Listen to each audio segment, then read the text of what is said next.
Let's get ready to rumble!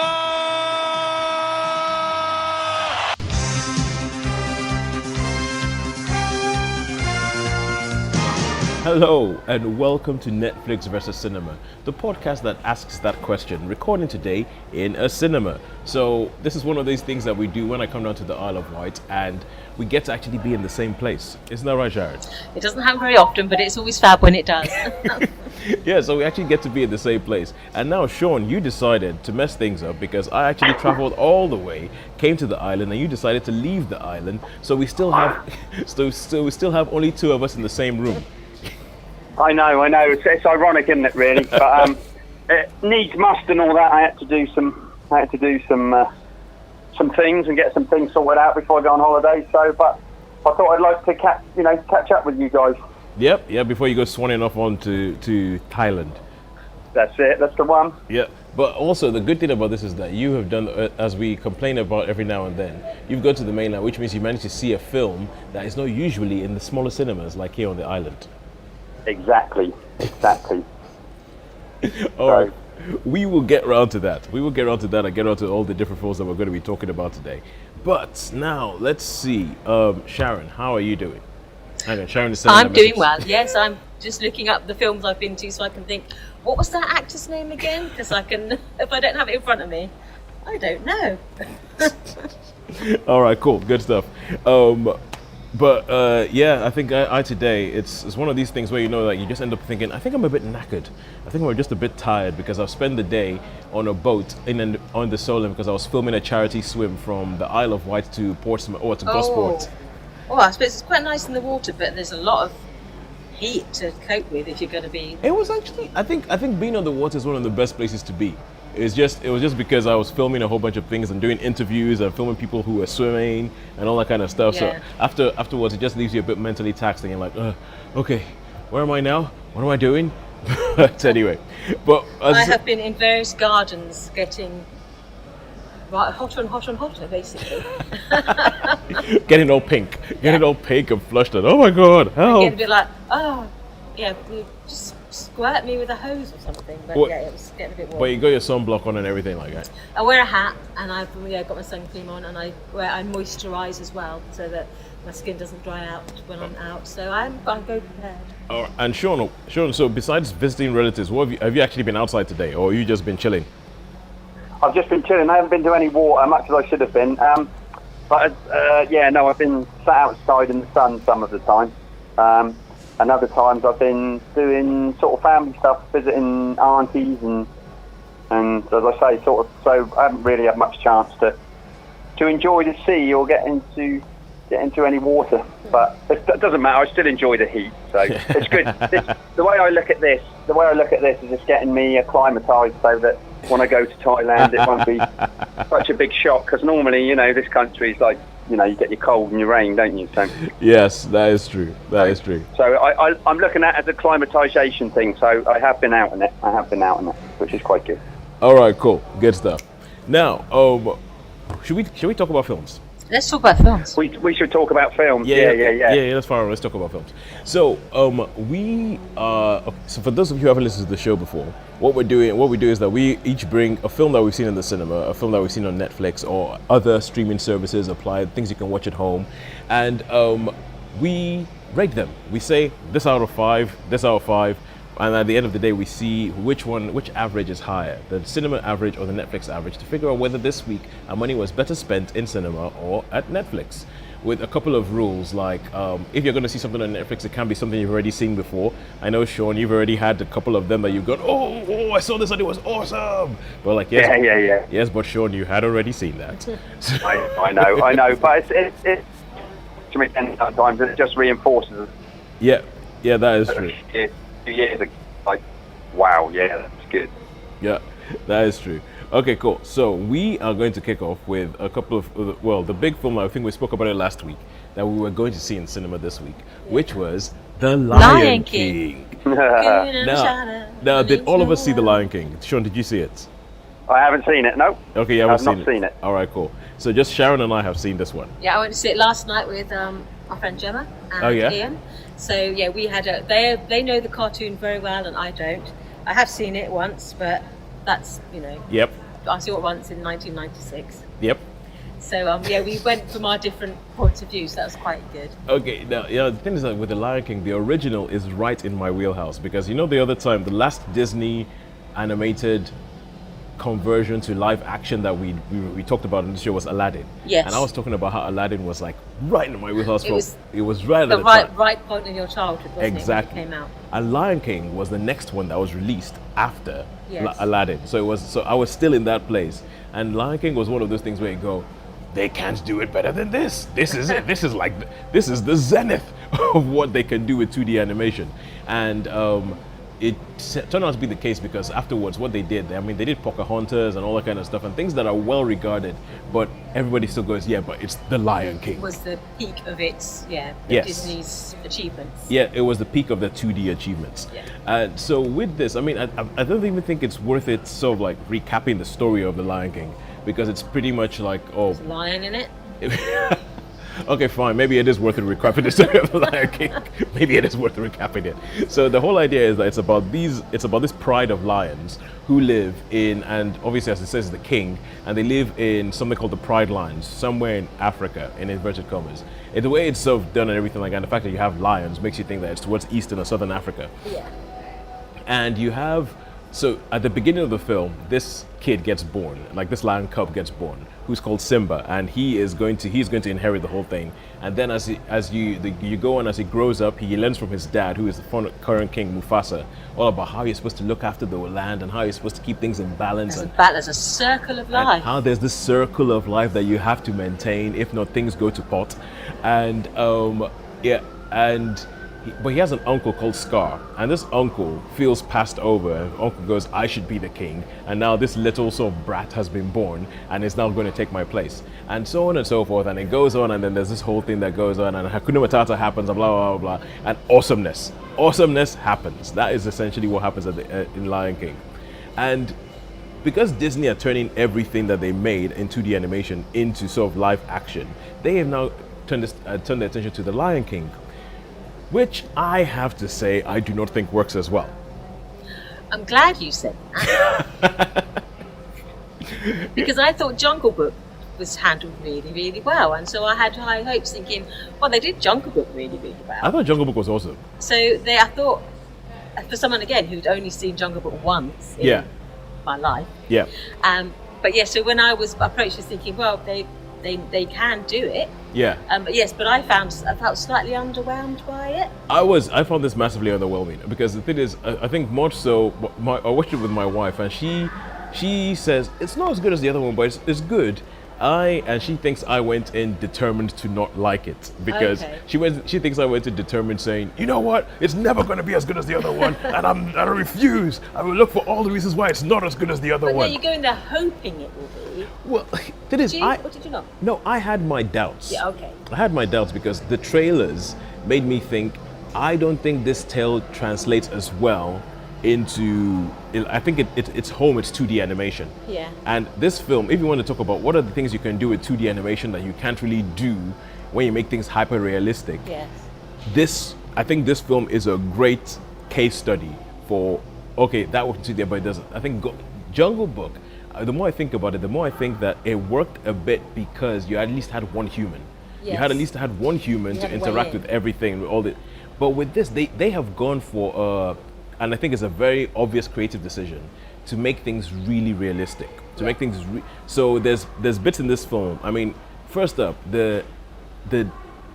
just the technical wizardry on display is amazing because there's scenes in this film that you expect to hear David Attenborough just sort of come on and go. Over the top and here we have Simba, the new king, going through the Pride Lands, and you expect to hear that because it just looks like a David Attenborough documentary. The problem is that when you go for that realism, you miss a lot of the magic and I think a lot of the joy.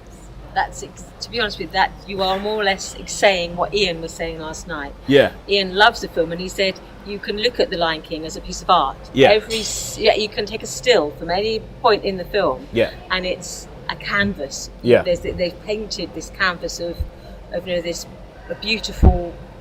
It goes to what you can see, what animation can achieve. Yes. In terms of art, it's that's beautiful throughout. Yeah. And he said it just lacked for him. It lacked that beauty, that magic, and that spark of emotion as well. Because I must admit, when some of the key scenes in there that we're supposed to feel deeply about happened, we were just sort of going, oh, it happened. Yeah. There was no, I didn't feel like I was emotionally connected to this at all. I totally agree.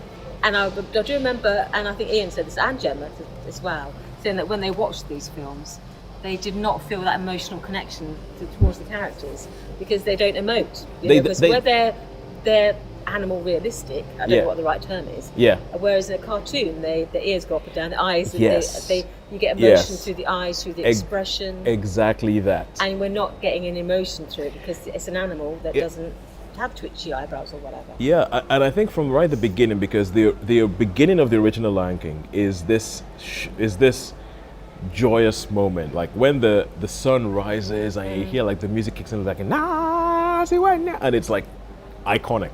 Yeah. It's straight up iconic, and that whole opening sequence is amazing. And even from the opening sequence in this, I was like, I was a bit underwhelmed because they didn't quite have like, the leaping gazelles that in a very stylized way, and they didn't quite have the whole thing where everybody bows down to the new king, and you don't get that because they're being really realistic. And there's a song called Just Can't Wait to Be King that when Simba does it in the original one, all these animals essentially do a Bubsy Berkeley dance number. Right. And so it goes like essentially the physics of this number are impossible unless of course it's like except that it's a 2D animated thing, and the flamingos are fanning out in a spiral and all these kind of things, and like they're forming up a pyramid of all these animals while he's running through them, and it just has this joy of like this kid going, just can't wait to be king. And the just can't wait to be king in this, I was like, that leaves me cold. I was like that leaves me cold. I get what you're going for. I get you're going for the realism, but because you have decided not to have them do a Bubsy Berkeley because I guess animals don't do Bubsy Berkeley dance numbers. Yeah, they're not known for their high kicking and their can lines, are they? Because you've decided to go for that, what ends up happening is no joy, no magic, no and it just falls. I think the film picks up a bit when Scar, because I think the voice cast, I think the most successful thing in the film is Chiwetel Ejiofor as Scar. As Scar, yes. I think he's the most successful thing. He's the only one I really recognise, though, to be honest with you, apart from John Oliver, who plays the bird. Oh, and Beyonce. I knew Beyonce. But the other voices, I didn't know them. Seth Rogen, that's the only other one. Yeah, Seth Rogen, two or three, I thought, I know that voice, but the others, I was part of it, because I think, because I wasn't as emotionally involved in the film as I thought I was, I spent quite a bit of time thinking, who is that voice? Is that? And at one, because I thought the baboony thing was, I thought there was Morgan Freeman at one point. I thought, no, it's not. It's not him doing his African voice. Oh, good. No, it's John Canny. It's John Canny, but I didn't know him. Yeah. So lot of the other Black Panther's dad, T'Chaka. Oh, okay. Now I know who you mean. Yeah. But there's some of them I just didn't know the voice. So I was thinking, do I know that voice? And I was thinking, what are you thinking of that? You should be into the film. And I wasn't. Yeah, no, I don't think it's engaging. I really, really don't think it's engaging. And Shaun? You're still there? Shaun, I'm still here. I'm listening intently. I'm surprised, actually, because I thought you were going to come back saying, wow. And so I'm quite surprised, really. But from the trailer, I did get the impression they'd gone for ultra realism. Yes. And I did, I was sort of thinking that word. It did look like they'd done a really good job of it, making the realism. But I think they made a good job of it being hyper realistic, and it looks great. But as I said, it looks like it's supposed to be a documentary where the lion sort of like goes and rips a hyena apart and eats it. And that doesn't happen, but so there's a massive moment. There's a massive moment in the original where Simba finds out something, like Scar reveals something to Simba, and like Simba's eyes go wide, and you just see on his face what, and you can see just the emotion, and it's like an amazing moment. And in this bit, when they do the moment, you can see the voice actors are giving it their all, but it's the animation, and you're like, well, because we're doing a hyper-realistic, a realistic lion, the lion's eyes don't bulge and they don't go big and they don't do that. So you get nothing. And I think if it was the kind of thing, if you'd had a human in it for the animals to play off, I think it would have worked better the way it does in Jungle Book. But the fact is, you putting a human in this story just doesn't make any sense. So I think the film picks up when Timon and Pumbaa show up, but it just keeps Yeah, being... that was entertaining. I thought. that was entertaining, and I think they expanded on the original a little bit. Yeah, there was bits I don't remember. There was like a nod to Beauty and the Beast, and I don't remember that. That was hilarious. It was that was spot on. That was a one genius moment in the film. Like, Shaun, if you see it, there's when Sharon's talking about not to Beauty and the Beast, it is especially if you know the original Lion King, what they do with that bit, it is genius. I actually cracked up. I cracked up laughing. That was possibly, and there's a bit where they do the lion sleeps tonight, which I think is the most successful. It got close. Got that feeling of it got close joy. to that sort of like Disney joy, Disney magic. It got close to it, but anyway, in the end, I was underwhelmed. I was underwhelmed. I think that if this film had been released first, it would not be regarded as the classic that it is. If you turned it around the other way. If you released this first and then you did an animated version later, it would not be regarded as the class. No. So it means it's not just the story, which many people point out is just Hamlet with the lions. Yeah. But it's not just the story. It's like the art that they went into drawing it and giving, and I think it's the emotion they carry along with, which you don't get without David Attenborough narrating what these lions are feeling and thinking. No. So maybe they should make a version narrated by David Attenborough. That would probably be more. That would probably be more effective. But unfortunately, I didn't get it. I'd have to give it a 3 out of 5 because it does look amazing and the technical wizardry on show is great, but it doesn't serve an engaging story or an engaging piece of filmmaking. No, I'd have to give it a 3 as well. I think for some very similar reasons that, you can't fault the fact that it was made beautifully for what it is, but I just didn't feel engaged at all. And I was conscious that the whole time I was there of being in the cinema. Yeah. And sometimes you forget where you are. You are lost. And I never forgot where I was. Yeah. And I was always conscious that the screen size was a bit weird. It didn't quite match the cinema, so there was like a black edge to my... And I was conscious of that, which is weird, isn't it? You're watching a film and you're thinking, hey, I've got a black frame all the way around the screen. I don't normally notice that when I'm watching a film. And your thoughts are not in the moment. So, it can only be a 3, I think. You're watching the film and you're thinking, who's the projectionist? Yeah. What is going on? When other things intrude, then you know that you're not in the moment, are you? Yeah. You're not there. I agree totally. So I would give that a 3 as well. So, Shaun, I would say go watch the original.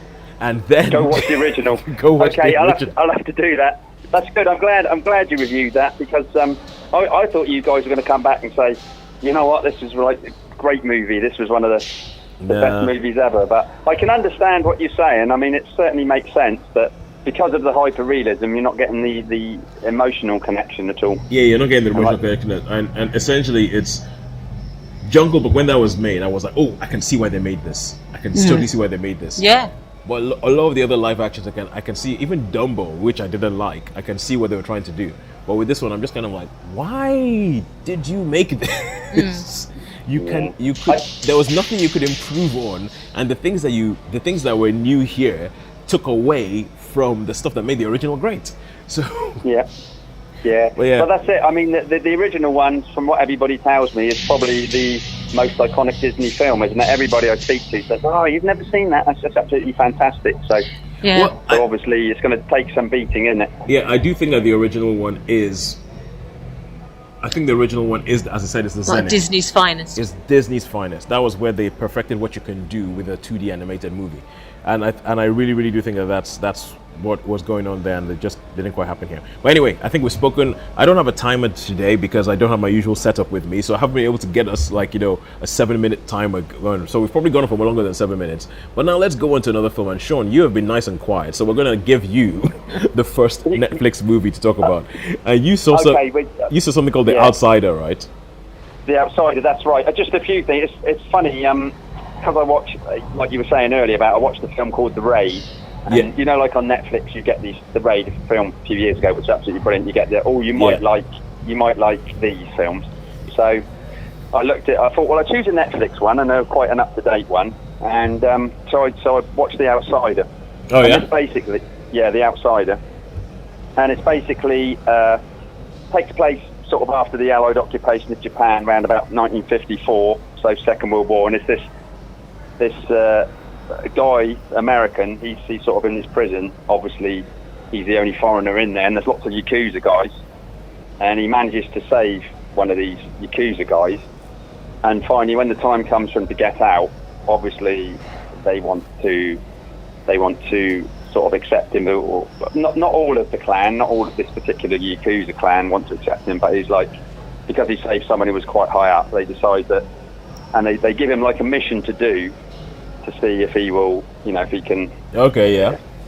So yeah, basically does a mission, and he does it, and so he's accepted, and then there's a bit of a war with other Yakuza gangs. So there's a lot of action in it, a lot of with the sort of samurai type swords and things like that, and other stuff. Yep. A lot of severed joints and blood spurting and all stuff like that, and limbs getting hacked and what have you, and it's quite graphic on that front, which is pretty cool. So far it sounds like standard Rise of a Gangster fare. Yeah, but what's this one was really, really good, because it wasn't, I don't know, there was something about it. It wasn't action for action's sake. It was quite low key a lot of the time. Okay. It was quite sort of low key, and then there wasn't like major action sequences. There was like interspersed. They didn't go on for, like sometimes you get these, which I think can be over the top, where they go on for like 20 minutes. You know what I mean? The same people.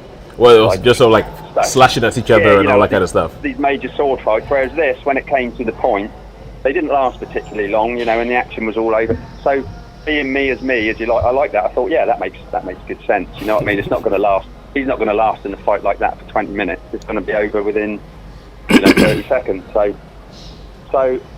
I really liked it from that point of view as well. And I thought the acting was really interesting. I'm assuming it's a Japanese film. I would think it was made in Japan, but I think it is a Netflix original. Was it? Is it in English or is it in Japanese? No, it's in English. Okay. It's in English. So, but I think it's a Netflix film. I'm pretty sure it's a Netflix film. And I try to catch the up-to-date ones. Yep. So yeah, so it's like you say, the story is Yakuza gangsters, guy rising up, pretty much. There's obviously there's a like you get in twists in some of these films, or some memes, if you will. Like there's this girl who's the sister of someone who's a bit higher up, who sort of quite likes the American guy, and vice versa. And when will it work, and what will happen, and will people get upset about it, and that sort of thing.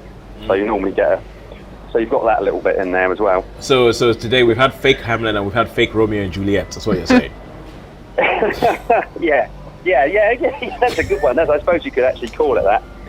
So, oh, okay. Okay. So, do you want my stars? Yes. Yeah.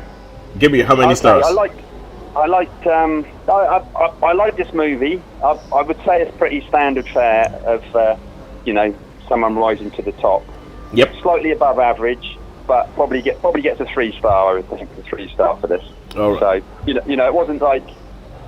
I mean, it's an action film, so it's pretty standard. Nothing terrifically out of the ordinary in it. So it's probably a 3-star. It's worth a watch. I think if you like limbs hacked, and you like a bit of blood, and you like a bit of action, so worth a watch. What's not to love, by the sounds of it? So it sounds like you've got to like those. You've got to like those sort of things. I think a bit different to the Lion King, eh? Yeah, yes, I would say so.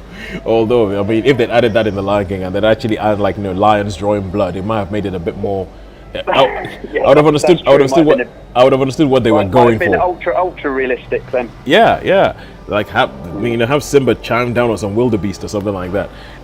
That'd be pretty cool. But I just have to mention, I mean, and I know you can't count because I sorted the pictures, but. And I don't know. Did you ever see the Raid at the pictures, Toes? I didn't see. I never saw the Raid in the cinemas. I meant to catch the Raid on TV at home, and I saw the Raid 2 in cinemas. And I think the Raid is, when you think about it, it's one of those. It's almost very John Carpenter in that it has very simple story, but like the action and the execution of that film is just amazing. It's spot on, isn't it? It was spot on, really. Yeah. So I'm just going to give that a mention. Same as one thing, can I just give a mention to as well? Yep. Is I didn't go and see Lion King. I went and saw yesterday with my sister. Which I think Sharon reviewed. You know, the Beatles one. And I mean, it was okay, but I thought it was half an hour too long. So I can't remember what Sharon's take on it was. I liked it. I thought it was just a feel-good film. I think you didn't have to be a fan of the Beatles to enjoy it. And yeah, I enjoyed it. I thought it was light-hearted, fun. It was a good evening. I just good thought evening sometimes out. when we see things, and you know, how we get a different take on it. Anyway, let's get back to what we should be getting back to. Okay, let's get back to what we did. So that's round one over. Lion King, Outsider, Dead Heat. Dead Heat, different. But I think Shaun was more surprised and delighted than we were, where I was downright disappointed. Alright, so now we go back to cinemas and we go to a film that I pretty much started reviewing before we finished last week. It was a film that I was like, I guess I should go watch this film, even though I didn't particularly want to. And this was Stuber. Yes. Oh yes, Stuber. Dave Bautista. Dave Bautista and Kumail Nanjiani. Yeah. He was in The Big Sick. He was in The Big Sick. Yeah. That was and he was good in The Big Sick. Yes. I mean, The Big Sick is a very, very good film. And that was the first thing I think I'd seen him in where I actually thought his particular, let me say, energy. Yes. His particular energy worked. So it's so this film is essentially, you know, the buddy action comedies of like the late 80s, early 90s type thing. Yeah, odd couple kind of thing, where this is what this film is trying to be, but it's trying to update it for the new age. I mean, did you ever hear of a French film called Taxi? No. Yeah, I've heard of it. Yeah, so there's this French film called Taxi, which got remade in Hollywood, obviously. That's one with Tom Cruise and... No, that's Collateral. Collateral. That's Collateral. That's Very what good I'm film. thinking of. That's a very good film. No, this is a film called Taxi, and it starred the American remake starred Jimmy Fallon and Queen Latifah. Okay. And the whole idea is that there's this police officer whose driver's license has been taken away from him, and because his driver's license has been taken away from him, he can't drive his patrol car. So he commandeers this taxi while trying to solve this what's the word? Crime, or solve this case. And so that's the basic idea of Taxi. And Stuber is that, only that, an Uber driver. But with an Uber driver. And this time round, the cop's driver's license hasn't been taken. But what's happened is that he's had laser eye surgery, so he can't see anything. So he can't see anything, and but then there's this one guy who he's trying to catch a hold. He's trying to grab, who killed his partner. So at the beginning of the film, you have a very, very kind of almost lethal weapony action scene where like they go and try and catch this guy that leads to the death of his partner, who is played by somebody I did not realize was in the film. You can find it if you go online, but I'm not going to say it. So it's like, and so his partner gets killed in. If you guys have never heard the term fridging, okay, don't know that phrase. Fridging is it's a trope that you find a lot in films and stuff, in which a female character gets killed, so a male character can feel something. And it happens. Oh, right, okay. That sounds wrong to me. It happens all over. When you start thinking about it, it happens all over. Think about the number of James Bond films. Yes. Where the woman gets killed, girl, and so that he can feel something. Yeah. And so it gives the male character a case to feel, and it happens all over the shop. When you start looking at it, it's one of those things you're like, oh yeah, ooh, oh god, oh yeah. It's yeesh. Yes, they're expendable, aren't they? Often the female supporting act role is expendable to feed into the character of the man. Yeah, and so at the beginning of this film, something like that happens. That essentially, so it gives him the Dave Bautista character a reason to feel something, and he's like, now that's it. I shall spend my life tracking this guy down. I must catch this guy. Which in a link to the raid is played by the main guy in the raid, Iko Uwais. Oh wow. Yeah, he started bleeding. He started doing the Jet Li thing of being great in his native country and then going over to Hollywood and immediately being cast as the bad guy who can fight. So it's, as you can see, I have a lot of problems with the way this film goes about doing things. So it comes later, and then it just so happens that on the same day that this guy goes and gets a laser eye surgery, this bad guy that he's been tracking for the last 5 years shows up in LA, and he's like, oh my god, I've got to go find this guy. So even though he's been told your eyes will be adjusting for the next day or so, you shouldn't do anything. He's like, no, I'm going to get in my car and I'm going to drive around. And his daughter had downloaded the Uber app onto his phone and said, this is how you use Uber and all that kind of stuff. So he goes in this car and he tries to drive anywhere he can't see anything, ends up crashing into a construction site, going into a hole in the ground. And so he calls an Uber. This is where Kumail Nanjiani comes in. His character is actually called Stu. And he's kind of like your typical action movie, action comedy sad sack. He works in some shop which is like, the equivalent of Millets or B&Q or something like that. Okay. He has a boss who's sort of like always like really, really mean to him, and he's trying to get his Uber rating to 5-star. He has a woman who he absolutely is like infatuated with but doesn't know he exists, but he's going into like a business deal with her to open like a spin. And there's all this other business and stuff about that essentially is there to tell you this character is sad. This character is sad. This character is sad. This character does not stand up for himself. Guess what's going to happen by the end of the film? Guess what's going to happen Guess what's going to happen through the interaction between him and this odd couple thing? Guess what the odd couple is going to do for him? Guess what it's going to do for him? Yeah. This one's heart is going to melt. That one is going to learn to become a He's man. going to toughen up. Yes, and it's all that stuff that happens, and you've seen it a million times in other films. I would say you've seen it done better, although I will say this film was not as bad as I thought it would be. Okay, so is Stuber stupid? I would not say so. Oh, that's good. I mean, there are bits of it. You know what I said about I said last week that I felt like all the best bits of this film will be in the trailer. Yeah. And they managed to not do that. There are some things that I actually thought were quite funny that were not in the trailer. There's a whole sequence. It's always encouraging when they hold something back. Yeah, when they hold something back. And I guess they do subvert a sort of like an action comedy trope, which is that they do go to a strip club. It just so happens that this is a male strip club. Oh, okay. So as part of the investigation, that does happen. And then there's problems like they make a big deal of the fact that the Dave Bautista character cannot see anything. And I'm like, then how the heck did you call the Uber? Because you need to be able to work for your phone. Got to be able to, and so there's things where I'm just kind of like, you've forgotten that bit to be a bit convenient. and then it just gets to a point where it's like, is it trying to be a hardball action movie because people get shot a lot in this film? Or are you trying to be a comedy? And I just, so, I mean, having said all that, I wouldn't particularly recommend it. I think a lot of the things in it are just predictable. It does the whole thing where somebody says, oh, have you ever blah, blah, blah, blah, blah, blah, blah, and you know that's going to come back later and they're going to do exactly that thing. It's like, oh, have you ever shot out the tires of a car that's driving towards you?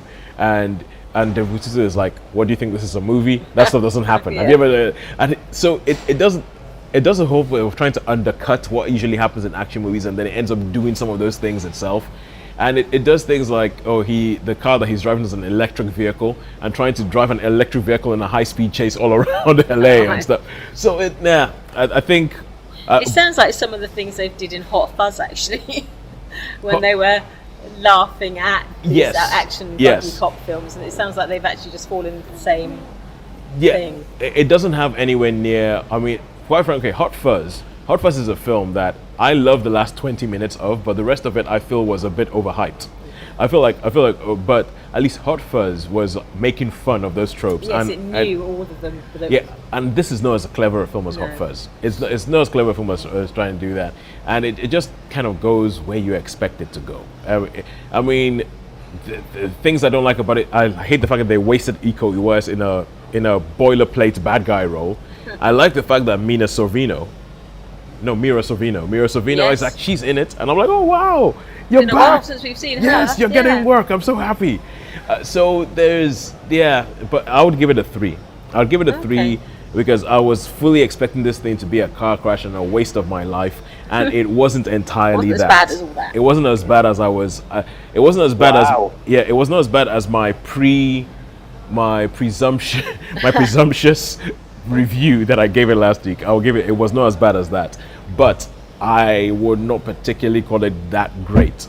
It's a wait for it to come on TV and have it on in the background and play.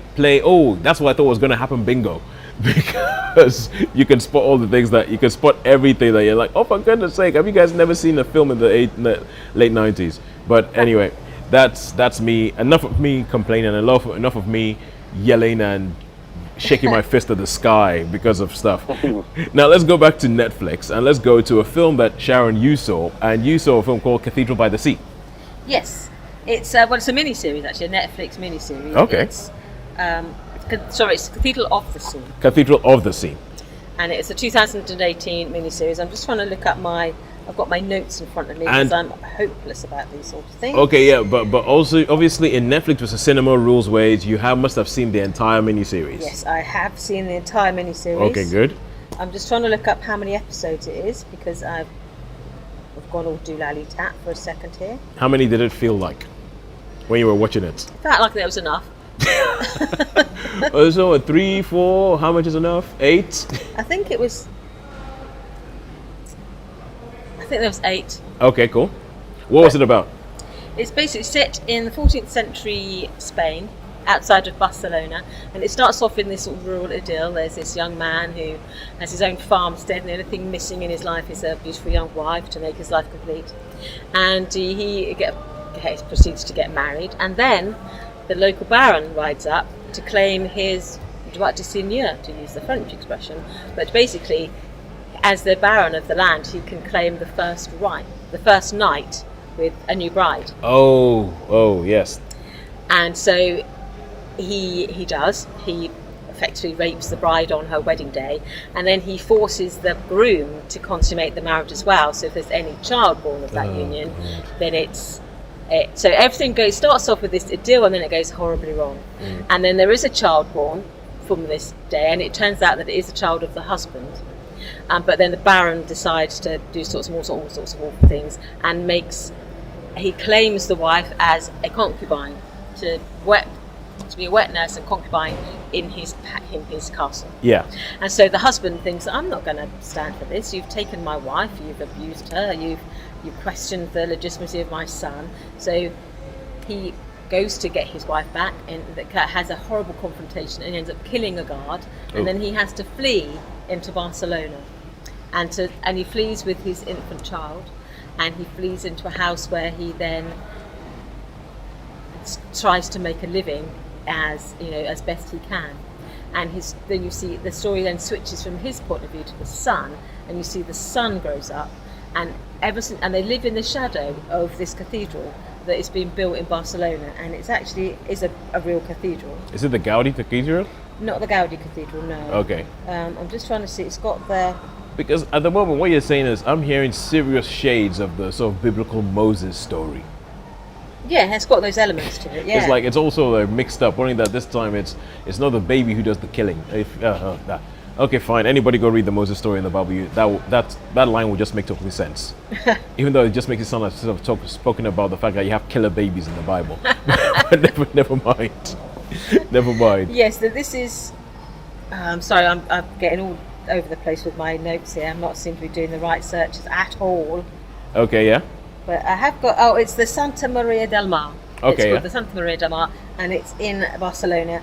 And it was built, and basically it was built by volunteer labour.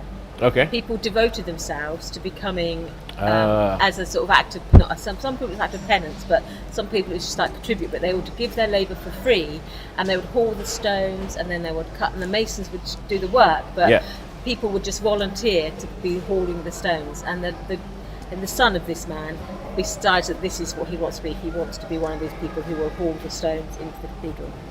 And whilst in Barcelona, his father adopts another child who's been orphaned because of this civil unrest, and the two of them grow up together side by side. And so through the series, you see the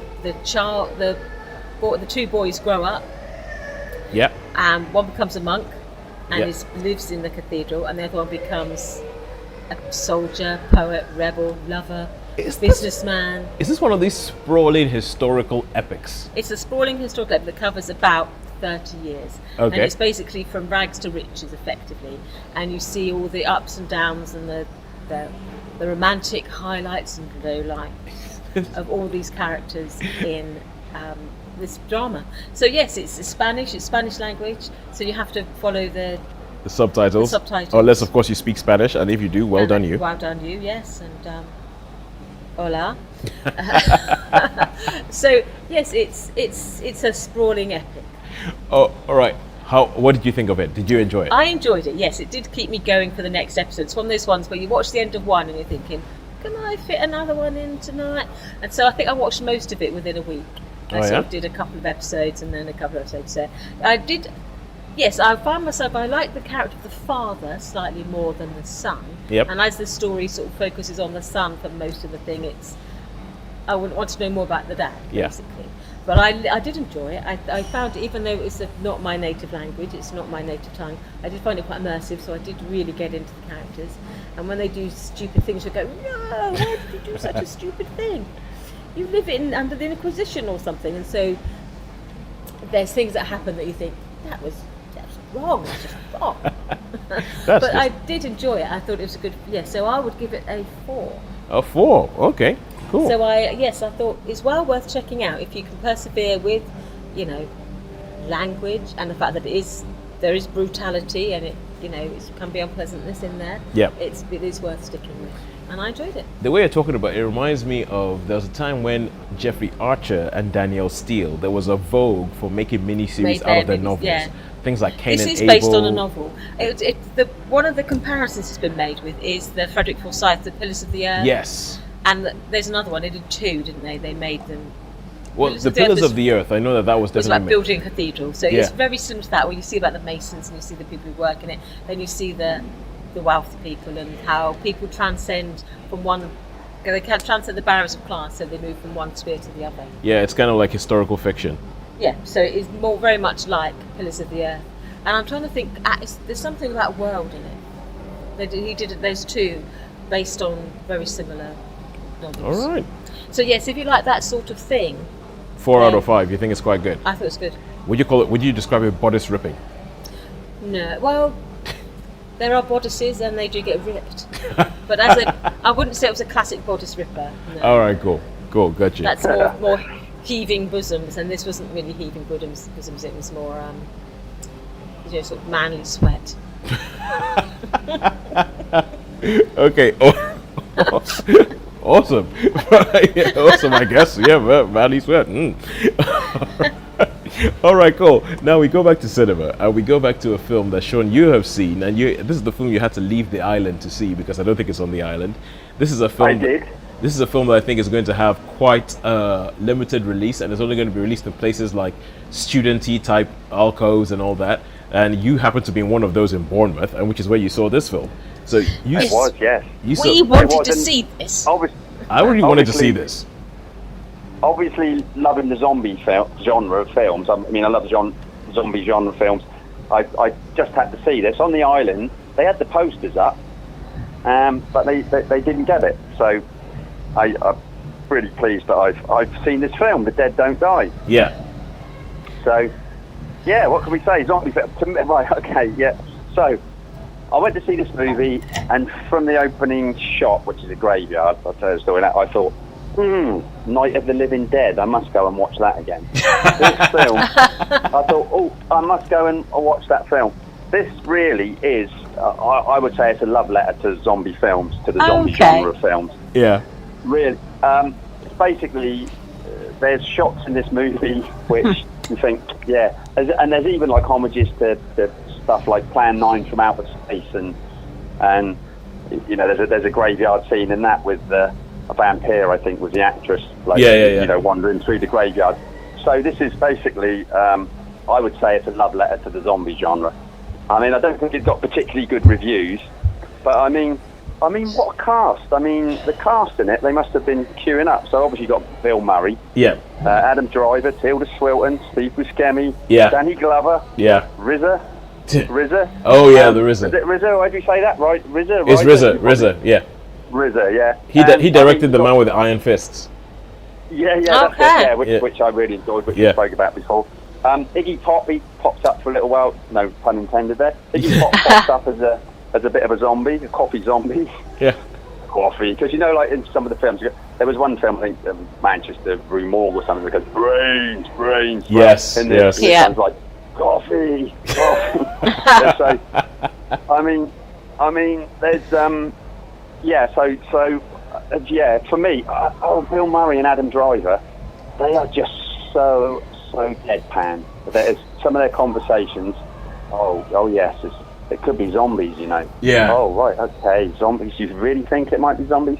And he goes, yeah, I know. Because what we're going to do? Oh, you know, you have to destroy the head. So it goes through all the zombie tropes, and you know, you've got like the mad farmers. You've got fashion zombies, and you know, I mean, it's a homage to George A. Romero in the Dawn of the Dead. Obviously, there's it mentions, it says, you know, it must be something deep inside that makes people want to go to a place. You know, like they wanted to go to the shopping mall. Well, in this, you've got sort of like zombies that look like builders. You know what I mean? Heading off to an ironmonger's.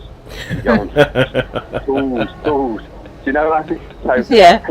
And people going to tool shops and all stuff like that. So yeah, it's a real dark comedy. It's a real dark comedy. And you know, I'm really impressed with Adam Driver. I don't know why. I mean, I really liked him in Black Klansman. Oh yes, yeah. Because the first really I became aware of him was Star Wars, you know, and I didn't like him in that. But what I've seen him in lately has been excellent. So yeah, so back to the story. Basically, small town. You know, nice happy town supposed to be. You've got this old Bill Murray plays an old sort of sheriff of the town. He's Adam Driver's deputy, and you know, these sort of things happen. Something happens at a diner, and they, you know, they all go and have a look, and you go, yeah, that's great. It's just so deadpan. Yeah.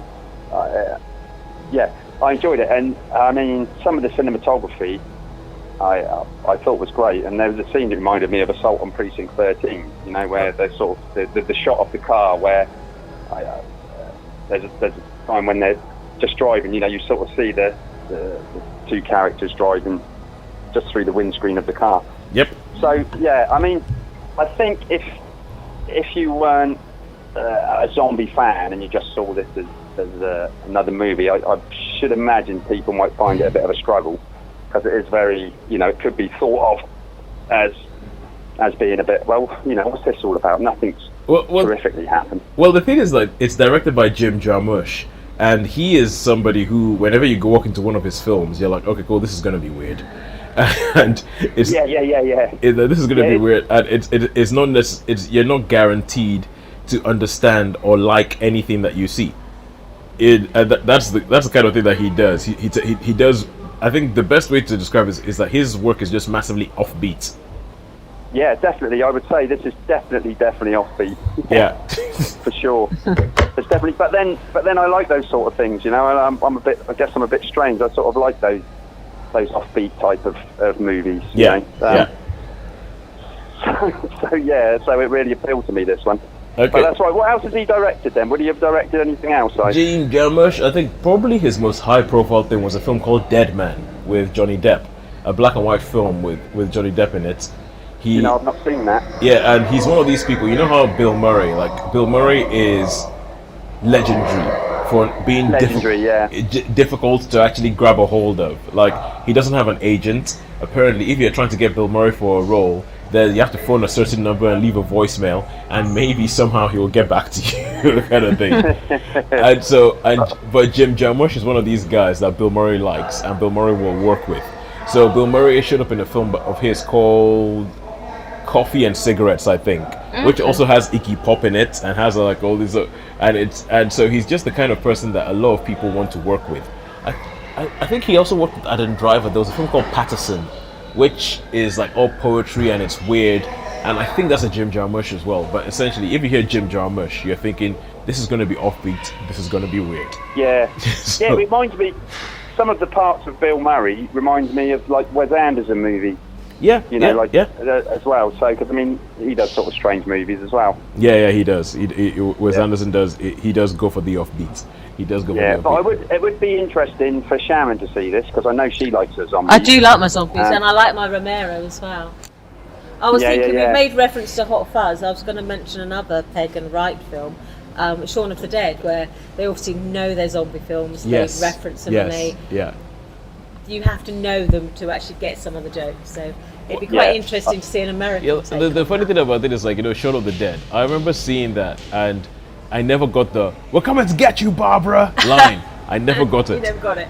And it wasn't until later because, at the moment we're sat in the cinema and there's going to be a film quiz that's going to happen here. We're hoping anyway. And what we're hoping to do is we're hoping to ask all the people who show up at the film quiz, what's the last thing you saw at the cinema? What's the last thing you saw on Netflix? Rate them and let's see what happens. We're hoping to do that as part of the podcast today.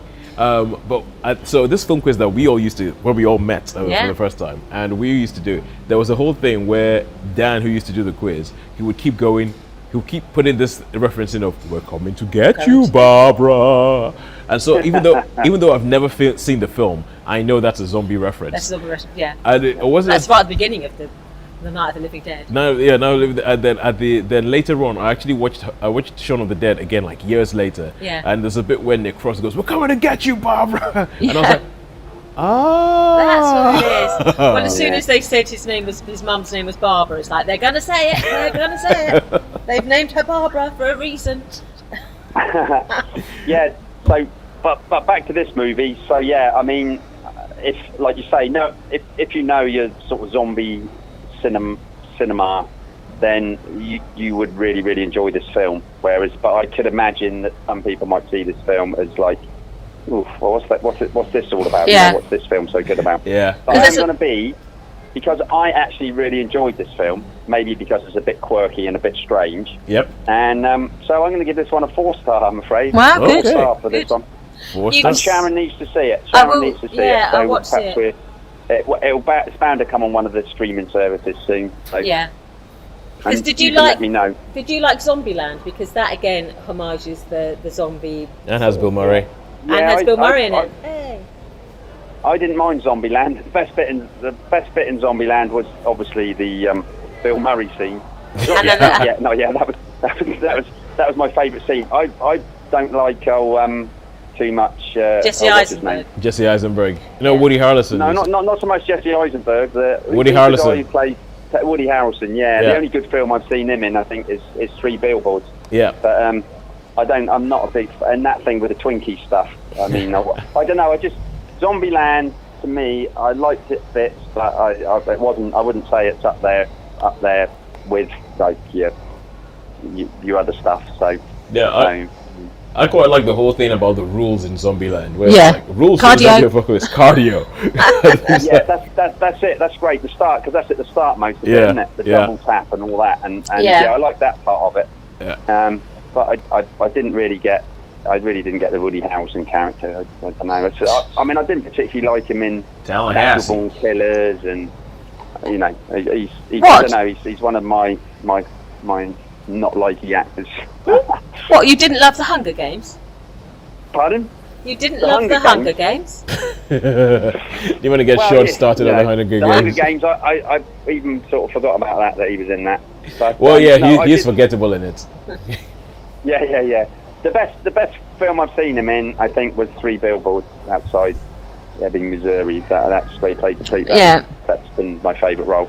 So so he put me off a little bit. He puts me off, Woody Harrelson. Sorry about that. Oh, okay, cool. And so now we go back to our final film. We go back to Netflix, and this is a film. And seeing as I watched this film, I already know who's going to win this week.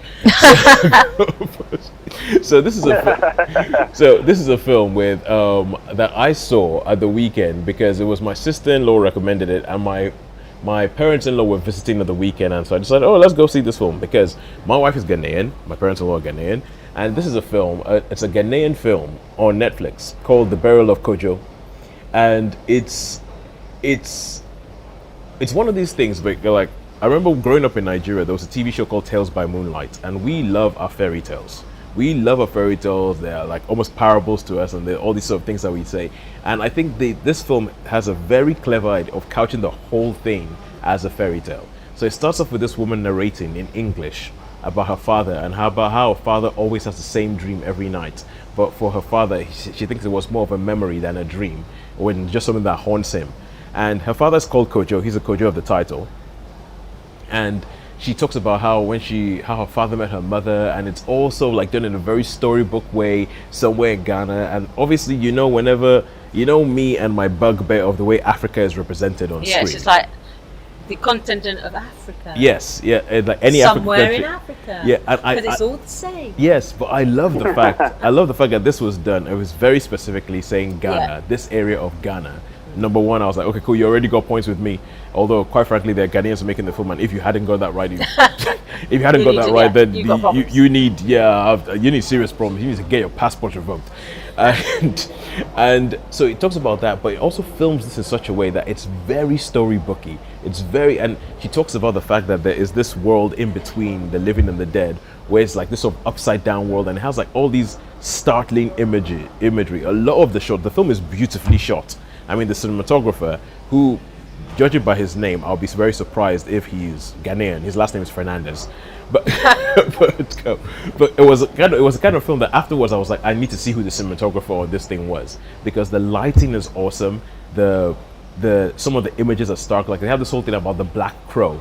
Like, this blind old man shows up at their house because they live in this area where their houses are all on stilts, so it's kind of like, think of it like a Ghanaian Venice, if you will. But all the houses are on stilts, and so this old man shows up in a boat. He's a blind old man, gives her a bird and says, look after this bird, because the crow who lives in between the world, between the living and the dead, is after it, and is trying to kill this crow. It's trying to kill this bird. And so she starts having these dreams and these visions of this crow on the back of a horse, that like chasing her. And I think it's just very, very well done, and it's couched it. So the narration is done in English, but everything else, like when the characters speak to each other, it's done in the Ghanaian language, Twi, which is the language, which is, well, my wife is Ashanti, and so that is where they speak that. So every now and then I would pick up a word. So obviously we're watching this with her mum and dad, and her mum and dad are just like going, yep, no need for subtitles, we know exactly what's going on. We're laughing before something happens and all that. And I'm just going, ooh, I got two words. I understood minim and I understood derby. One of them means I don't know, and one of them means no. Good words to know. Yeah, and so I was like, oh, I got those. So her father and her mother meet in this sort of like very storybooky type way. She talks about how they ended up having her, and what her father says, like, oh, you don't worry, you're going to be out. He says something about how you're going to save me or something like that, like you to the girl. Then one day she says that her uncle shows up. Her uncle shows up, and then her dad says, okay, we need to leave this and we need to go back to the main city, because they live out in the country somewhere. So they go back to the main city, and even the way the city is filmed when they go back into the city, the way the city is filmed, I'm like, oh, this is great. It's not falling into tropes of, it's the kind of thing where somebody, if you'd been there, you go, oh, yeah, I recognize that, as opposed to, oh, look at this, oh, we're in an African city and it's all poor and squalid and all that. And my parents were actually watching from going, oh, wait a second, I think I know where that's from. Where do you think I know? That's the Gold Coast. That's it. So they because they recognize that, yeah, this is recognizably Ghana. This but is shot Ghana. beautifully. Shot absolutely beautifully. So then it goes into this whole thing, and it goes a little bit into the current situation Africa is in, where her father used to work in a gold mine with her uncle, and he was like, well, the problem is that all the gold mines now are held by Chinese. They're held by the Chinese people. So you have this whole thing of the Chinese people in Ghana, but they're the ones who are taking all the natural resources out of the ground and all that kind of stuff, and like stopping like all the Ghanaians from getting into it. So it gets a little bit political, but I feel like it's mainly because it's being told and narrated by the girl. It's seen from her eyes. It's seen from how she can see it. Yeah. And so her father decides, okay, we need to make some money. We've heard about this gold mine where there's still something there. So he goes off with his brother to go to this gold mine to try and see if they can find some gold, which they can bring them money. And while he's there, what it looks like his brother hits him and he falls into this hole. Hence the whole idea of the burial of Kojo, and it falls, and so it becomes like this search of how we're going to find them. But where it's going to be, the difference being that if this was like, an English film, an American film, oh, we're going to put on a search party, all that kind of stuff. They go to the police, and the police go, yeah, well, you see, the boys, they could go out and they could find him, but they need to be motivated. Uh-oh. So yes. So yes. You can guess what, and that's something that I was like, okay, I'm not Ghanaian, I'm from Nigeria, but I'm like, yeah. I know brag when I hear one.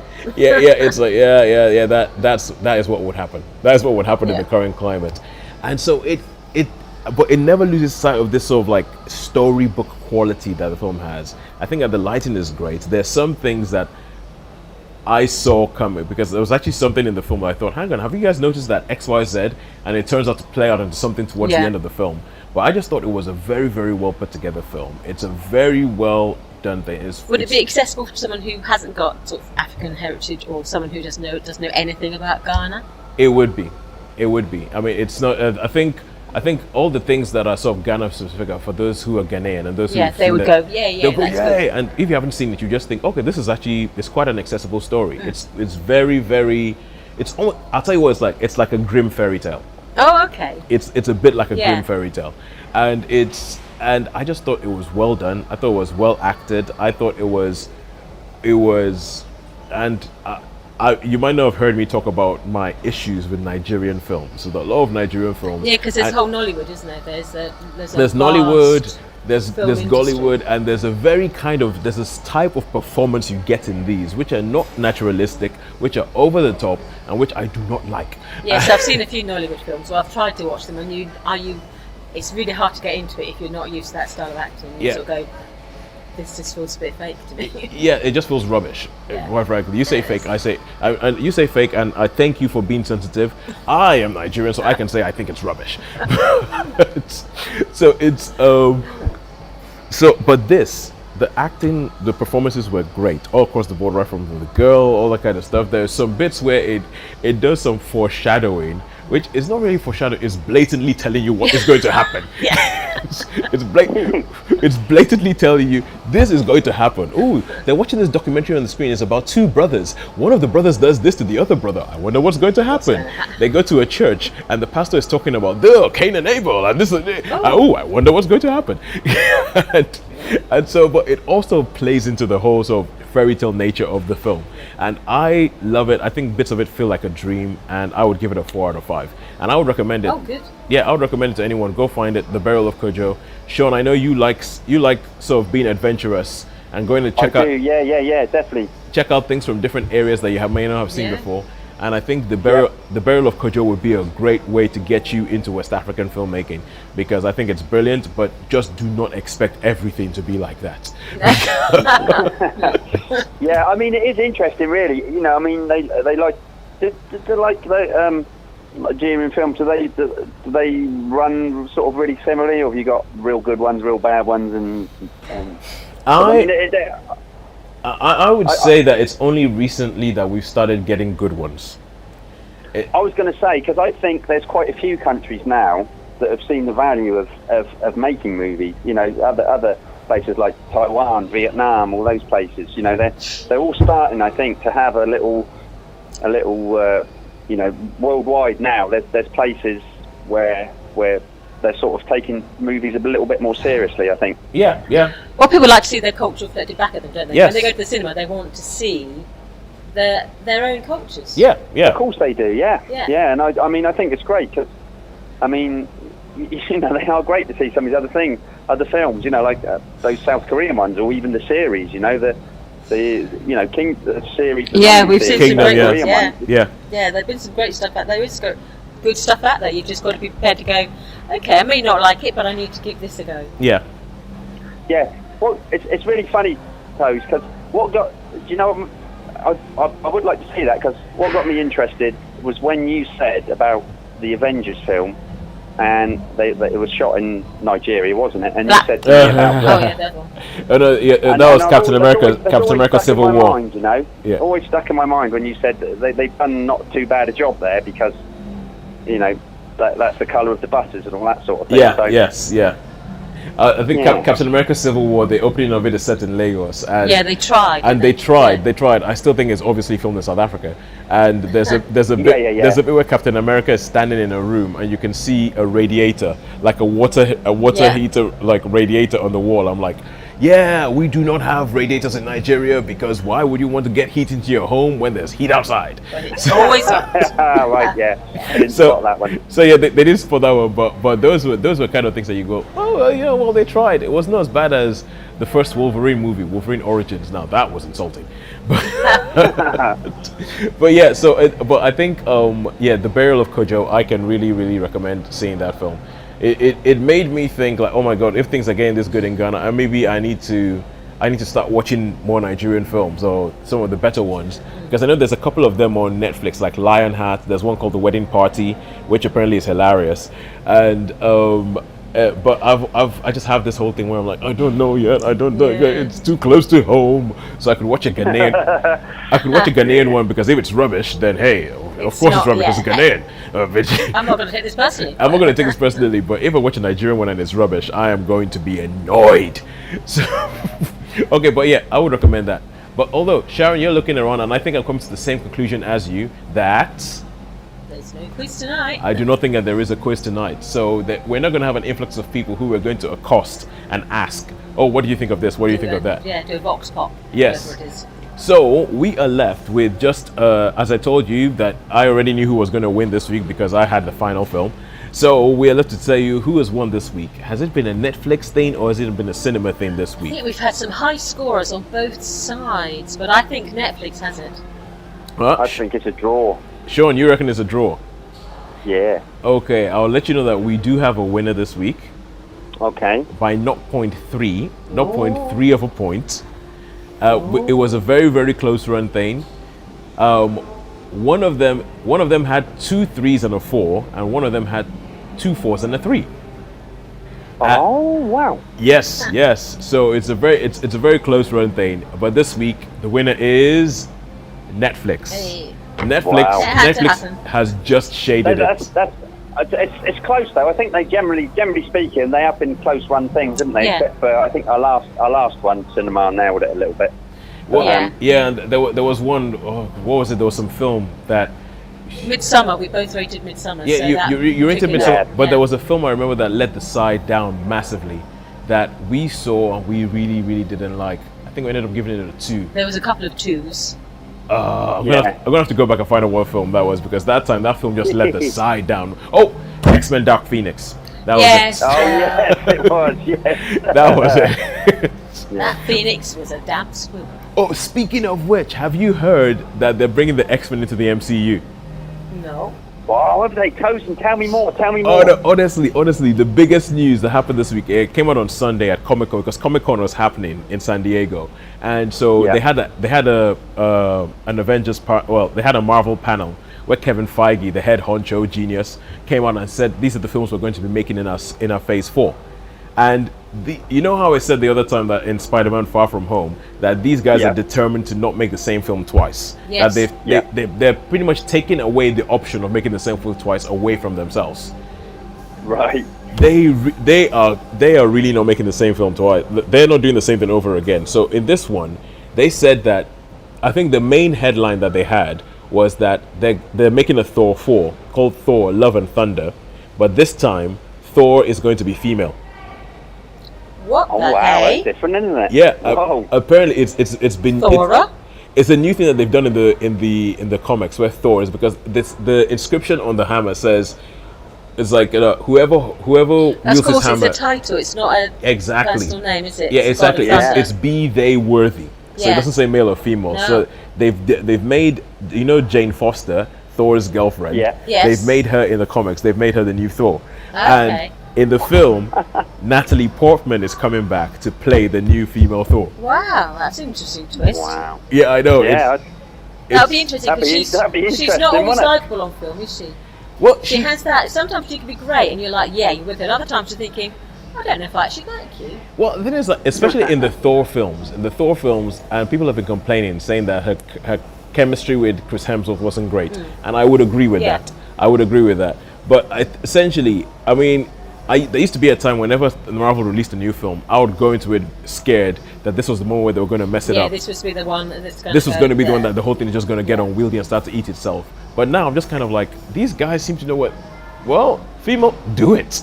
Let's see what And happens. they've got X-Men. They've got X-Men, X-Men. and this is the thing. So they announced the new Thor movie. They announced the Eternals. They're going to do the Eternals movie, and Shaun. This should make you happy. Kevin Feige said it's going to go full Jack Kirby. Oh wow. Yeah, Oh wow. They said it's going to go full Jack Kirby. They've announced that they're going to do a Black Widow movie, which is going to be a bit of a prequel, and which has Florence Pugh in it. Who? Oh, we like Florence Pugh. Yep, we like Florence We Pugh. do like Florence Pugh, yeah, a lot. They are going to bring Blade back. Wow. Oh, They're bringing Blade I back. forgot Blade was Marvel. Yeah, Blade is Marvel, and Blade is going to be played by Mahershala Ali. Wow, he's good. Yes, He's good. yeah, he was the guy playing the pianist in Green yeah, Book. the Green Book. And he appeared in Hunger Games, just to reference the film we mentioned. Yeah, he was also in Alita: Battle Angel. Yes. So Oh, excellent. So they announced all these things, and you're kind of what, and they said, oh, we don't have time to tell you about Black Panther 2 is coming, Guardians of the Galaxy 3 is coming, and they also said that, and at the very end, Kevin Feige said, oh, we don't have enough time to tell you about Fantastic Four and the Mutants. Oh, See you guys later, and he walks off the stage. oh my goodness me. Yeah, so honestly, and when you look at what they have, everything that they have coming up is the films plus the TV series that they're gonna have, and the stuff that they've announced, just the Marvel stuff they've announced for Disney Plus, has made me think I'm gonna have to get Disney Plus. I'm going to have to get Disney Plus. I'm going to have to Watch them all. just to see what happens. So Yeah. this show, and I think Disney Plus, they are coming for Netflix. They are coming for Netflix in a big way. They've got the big guns, haven't they? So. Yeah, so I think they essentially wanted to change the name of this podcast to Disney Plus versus Cinema. But then again, Disney owns cinema. So it's like, but honestly, Shaun, I think if you go look at a news story of what they announced, what Marvel announced at Comic-Con, it is. I will do. I'll be on that. It is mental. Essentially, I'm looking at the Phase 4 and I'm thinking they are so determined to not repeat themselves. They're so determined to not repeat themselves. They're bringing new characters in. They're bringing possibly risky because the Eternals is a really risky prospect. Even just trying to describe what that thing is unwieldy. It's unwieldy. Yeah. But yeah. It's going to be good. Excellent. It's going to be great. Excellent. They are definitely challenging themselves, and they're, for better for worse, they are refusing to do the same thing again. So there's lots to look forward to then, and there's still Lots to look more forward from the to. Marvel universe to come. Oh no, there's so much more coming from Marvel. These guys are awesome. I can't wait to see what they do next. Looking forward to it. Yeah. Before we end the show, Yes. can we just take a moment just to pay tribute to Rutger Hauer, who died this week? Yes. He was Rutger Hauer. He was my favourite actor in the 1980s for films. No, everyone's mentioned Blade Runner because there is that wonderful scene in the rain Yes. towards the end. I've seen things. I've seen things, Yeah. yeah. But I also loved him in Lady Hawk, and when I was talking about this with a friend of mine, we loved him. We watched together The Hitcher when that came out. Yeah, That's sort of yeah. groundbreaking at the time of that sort of alternative Did you sort ever- of horror. But yeah, I'm just sort of really sad to hear that he died. But we've still got this sort of legacy of these great films that he made that Yeah. we can. Did you ever see revisit. Sharon? Yeah. It's a film I really like. I really like it. 1985 film called Flesh and Blood. Yes, I've Have you seen ever seen it. that? Yeah, Where it takes that's a place bit in the, saucy. Like the 30 Years War. Isn't that a bit saucy? In parts, yes. But it is. In fact, it's very saucy, yes. Well, I have seen it, yes. I was thinking more of the battle scenes, but yeah, now you've come to mention it, there are some rather saucy bits in it. For those of you I who have might be seen listening, it, yeah. for those of you who might be listening to the podcast for the first time, Sharon is our resident.